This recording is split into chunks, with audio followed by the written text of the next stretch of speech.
Welcome everyone to the Minelab Manticore Target ID and Discrimination tutorial. The Target ID has a range from 0 to 99. Ferrous IDs share the same scale from 0 to 99. The Target ID is given based on the conductive properties of each target.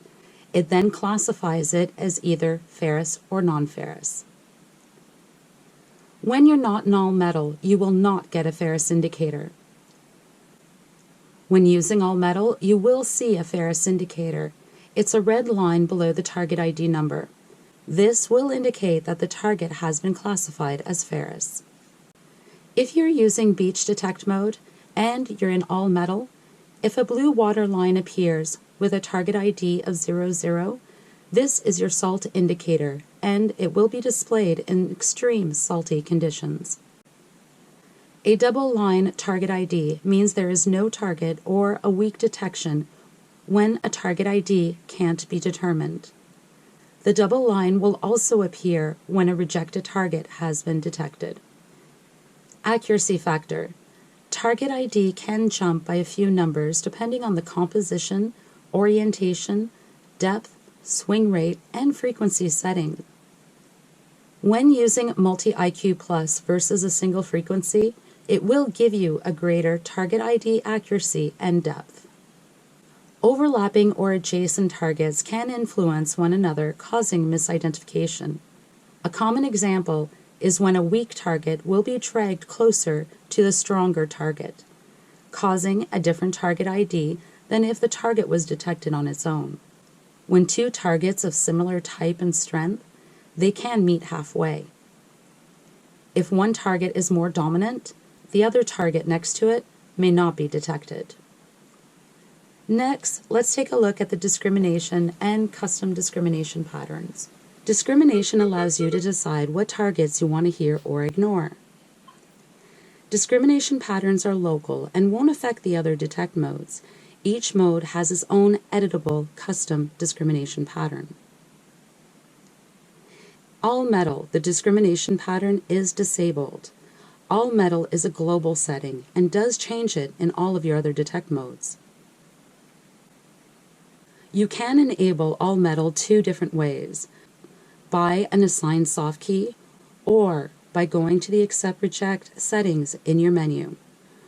Once there, you can choose a custom discrimination pattern or press the right arrow key to access all metal. How to accept or reject a target as it appears live on your target ID screen. The Accept Reject soft key must be assigned as a soft key to access it. Once you detect a target that you would like to reject, by pressing the soft key once will reject that target ID.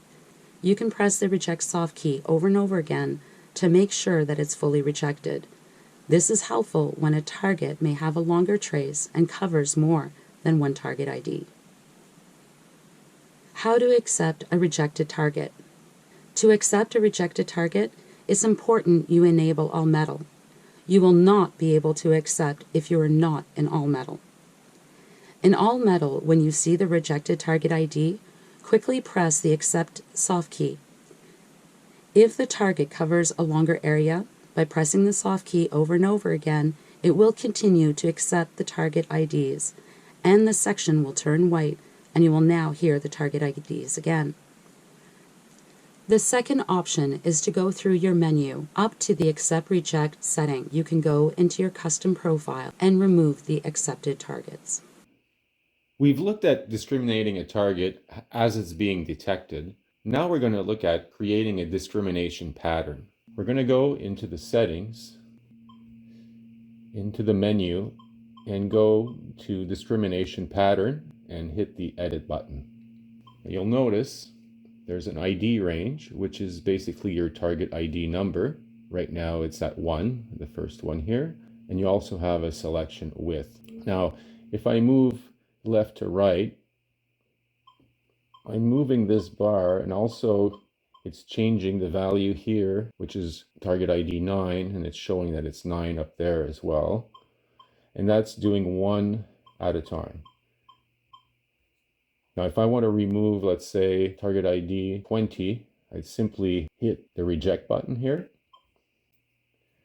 And if I move over now, you're going to see that the line has appeared over the target ID 20, so that the 20 has been now discriminated. If I want to remove more, a larger, like a cluster of consecutive targets, that's when I would choose the selection width here, and I can change that value. It's preset to 1, 3, 5, 10, or 20. So if I have a larger amount of target IDs I want to remove, right now I'm removing from 28 to 47. I don't have to do one at a time. I can remove a larger section. So if I hit reject button here, now I've rejected from 28 to 47. So I've rejected 20 and 28 to 47. So if I go back here, you can now see the discrimination pattern. If I want to change it back, I simply go back into my discrimination pattern. And right now it's back onto 20. So I can simply, now it's, when I'm directly over it, it's giving me the option to accept it. So I'm going to accept that one. And I'm going to go and change my width back to 1. And just go down over to target ID 20. You see when I'm over it, I can now accept it back. So I'm going to accept it. And that's how you create a custom discrimination pattern. Thank you so much for watching, everybody. I hope you really enjoyed this tutorial, and stay tuned because there will be more.